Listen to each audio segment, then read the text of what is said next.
16 से 18 तक भी पढ़ दो इसी की। जो प्रेम परमेश्वर हमसे रखता है, ये बड़े ध्यान से देखिए, प्रभु का दास कहता जो प्रेम परमेश्वर हमसे रखता है उसको हम जान गए, उसको हम जान गए, और हमें हमें उसका विश्वास है। और हमें उसका विश्वास है। परमेश्वर प्रेम है, परमेश्वर प्रेम है, और जो प्रेम में बना रहता है वह परमेश्वर में बना रहता है, जो प्रेम में बना रहता है वो परमेश्वर में बना रहता है, और परमेश्वर उसमें बना रहता है, और परमेश्वर उसमें बना रहता है।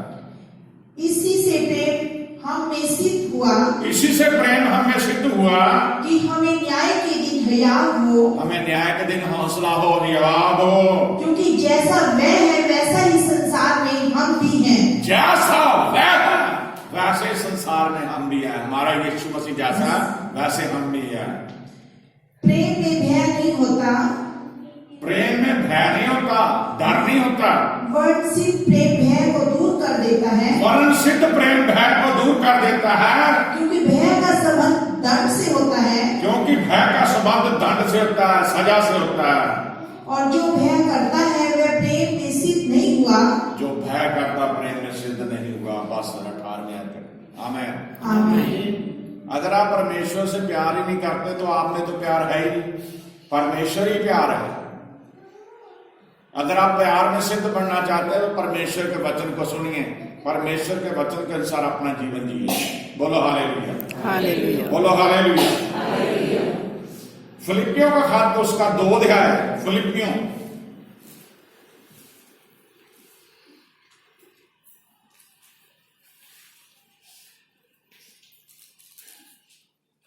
फिलिपियों 2 अध्याय उसकी 2 आयत 2 की 2। तो मेरा ये आनंद पूरा करो, पौलुस यहाँ कहता है तो मेरा यह आनंद पूरा करो कि एक मन रहो, एक मन रहो, और एक ही प्रेम, और एक ही प्रेम, एक ही चित्त, एक ही चित्त, और एक ही मनसा रखो। एक ही मनसा रखो। आमीन। आमीन। एक मन, एक प्रेम, एक ही मनसा, यानी कि तन मन धन से आप परमेश्वर के साथ होने चाहिए। ये नहीं कि आप दिखावा तो करें प्यार का परमेश्वर से, लेकिन आपके अंदर अपने परिवार से ही प्रेम नहीं है, तो फिर किस बात का आप परमेश्वर से प्यार दर्शा। दोबारा पढ़ दीजिए। तो मेरा ये आनंद पूरा करो कि एक मन रहो, और एक ही प्रेम, एक ही चित्त, और एक ही मनसा रखो। आमीन, आमीन। आमीन। पहला पत्रस 3 अध्याय,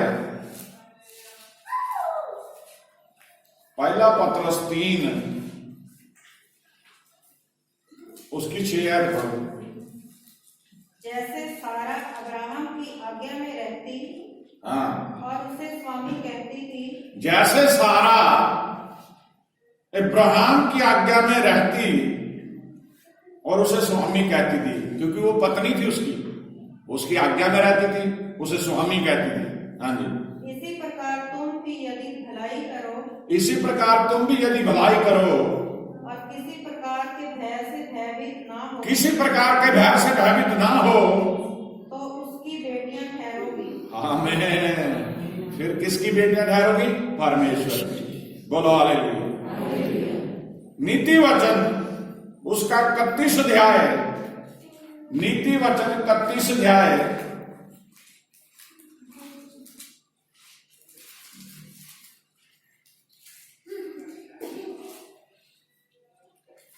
उसकी 11 आयत पढ़ो, छोटी सी आयत है, पढ़िए। और उसे लाभ की घटी नहीं होती। जो प्यार करता परमेश्वर से, जो प्यार में सिद्ध हो जाता उसे लाभ की घटी नहीं होती। हर कोई काम करता है मुझे फायदा हो।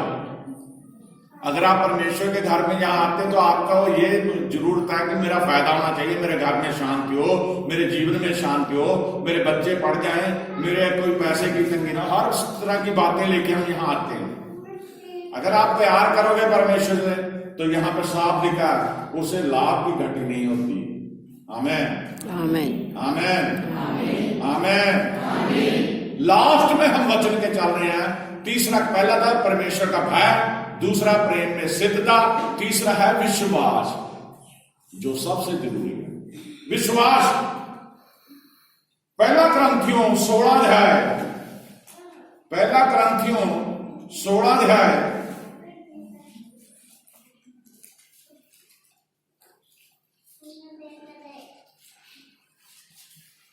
पहला क्रंथियों 16 उसकी 13 पढ़े, 16 की 13। जागते रहो, विश्वास में स्थिर रहो। हाँ, यहाँ पे प्रभु का दास पौलुस कहता है जागते रहो, विश्वास में स्थिर रहो, पुरुषार्थ करो, बलवंत हो। पुष्पवत। आमेन। पुरुषार्थ होता अच्छे काम करो, तगड़े हो जाओ। जागते रहो, विश्वास में स्थिर रहो, पुरुषार्थ करो, बलवंत हो। आमेन। आमेन। जरूरी है विश्वास करना। जब लाजर मर गया था, उसे कब्र में रखे, चौथा दिन था। तो जब मार्था और मरियम प्रभु से मिली तो प्रभु ने कहा विश्वास रखो। बोलो हालेलुया। हालेलुया। तो क्या हुआ? लाजर जिंदा। बाइबल में बहुत सारी वचन भरा हुआ। अगर विश्वास करो, विश्वास करो तो बड़े बड़े चमत्कार देखोगे। जब लाल समुद्र को परमेश्वर ने 2 भागों में कर दिया तो मूसा ने भी इस्राएलियों से कहा था विश्वास करो। वो जिंदा परमेश्वर बहुत बड़ा आज काम मौजा करेगा, और हुआ ऐसा ही। बियाबान जंगल में जब पानी से वो प्यासे मार रहे थे, मूसा ने कहा कि विश्वास करो, परमेश्वर तुम्हें पानी दे देगा, और उन्हें मिला पानी। विश्वास जरूरी है। पहला यूहन्ना 5 अध्याय, पहला यूहन्ना 5 अध्याय,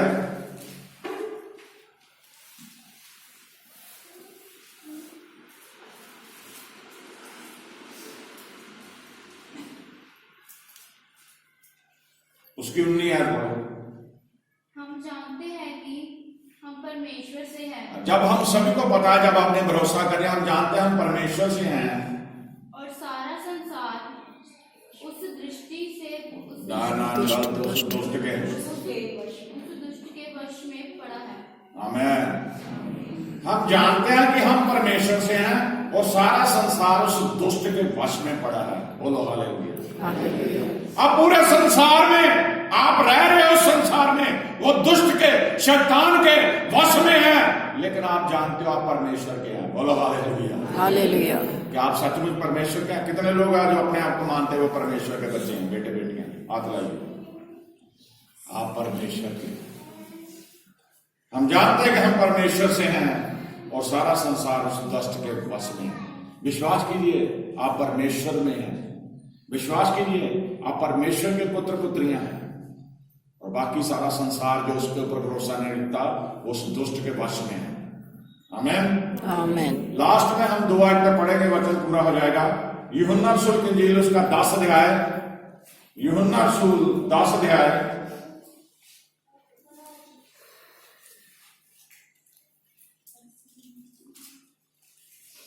दस की 10 पढ़ रहे। चोर किसी और काम के लिए नहीं, चोर किसी और काम के लिए नहीं, परंतु केवल चोरी करने परंतु केवल चोरी करने और घात करने और घात करने और नष्ट करने को आता है। मैं इसलिए आया मैं इसलिए आया कि वे जीवन पाए वह जीवन पाए, और बहुतायत से पाए। बहुतायत से पाए। बोलो हालेलुया। हालेलुया। प्रभु यीशु मसीह यहाँ उदाहरण दे रहे हैं, चोर किसी काम के लिए नहीं आता। हमारे प्रभु के इस घर में, चर्च में चोरी होगी 20 और 21 की रात को, 20 दिसंबर की रात को चोरी हुई। चोर क्या सामान ले गए, पुलिस में भी रिपोर्ट लगा ली, कुछ नहीं पड़ा। अब जो लोग दुष्ट के वश में हैं, शैतान यहां क्या है? चोर है। वो विश्वासियों में भी काम करता है। वो जो वचन सुनते हैं, जो वचन पढ़ते हैं, जो वचन उनको चुराने के लिए भी आ जाता है। चोर किसी और काम के लिए बल्कि चोरी करने के लिए, घात करने के लिए, हत्या करने के लिए आता है, मारने के लिए। लेकिन प्रभु यीशु मसीह कहते हैं मैं इसलिए आया कि वो तुम जीवन चोर किसी और काम के लिए नहीं परंतु केवल चोरी करने और घात करने और नष्ट करने को आता है। मैं इसलिए आया कि वे जीवन पाए और बहुत आस से पाए। बोलो हालेलुया। आप विश्वास करोगे बहुत आस से जीवन पाओगे। लास्ट में हम वचन पढ़ेंगे भजन संहिता 34 बोल, भजन संहिता 34 उसकी 10 आयत पढ़ेगा, 34 की 10।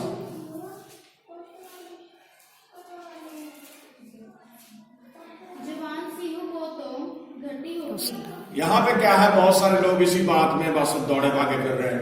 वो पता नहीं जी मेरी बैंक की किस्त दी जाएगी कि नहीं, पता नहीं मेरी मोटरसाइकिल की किस्त दी जाएगी कि नहीं, पता नहीं मेरे मकान की किस्त दी जाएगी नहीं, या मेरी जरूरतें पूरी होंगी कि नहीं, क्या मेरे बच्चों की फीस दी जाएगी नहीं। ऐसी ऐसी बातों में धड़बड़ में पड़े हुए हैं। लेकिन परमेश्वर कहता है जब आप विश्वास करते हो, परमेश्वर के आगे इबादत करते हो, तो वचन में लिखा है जवान शेरों को तो घटी होती और वे भूखे भी रह जाते हैं, परंतु यहोवा के खोजियों को किसी किसी भली वस्तु की घटी ना होगी। आमीन। यहोवा के खोजियों को किसी भली वस्तु की घटी ना होगी। बोलो हालेलुया। हालेलुया। जो हमने शुरू में 2 शमूएल उसका 7 अध्याय उसकी 25 और 26 आयत में पढ़ा कि जिस तरह बादशाह दाऊद ने कहा इबादत करी, यहोवा मेरा घराना अटल बना रहे, तो आप भी अपने लिए अपने परिवार के लिए प्रार्थना करें कि परमेश्वर के हुजूर में आपका घराना अटल बना रहे। परमेश्वर आपसे प्यार करता है मेरे अजीजों। परमेश्वर आपसे बहुत सारी कृपा अपने आप के ऊपर ढेल चुका है। परमेश्वर आपको उसके जो हाथ में हमारी तस्वीर है, उसने अपनी हथेली पे हमारी तस्वीरों को बना रखा है। वो हर समय हमारे पे निगाह रखे हुए है। वो हर समय हमारी जरूरतों को जानता है। वो हमारे मांगने से पहले जानता है। वो हमसे प्यार करता है। इसलिए परमेश्वर के ऊपर भरोसा रखें और इबादत में रखें कि परमेश्वर मेरा घराना अटल बना रहे। प्रभु आप सबको आशीष दे। आमीन। आमीन।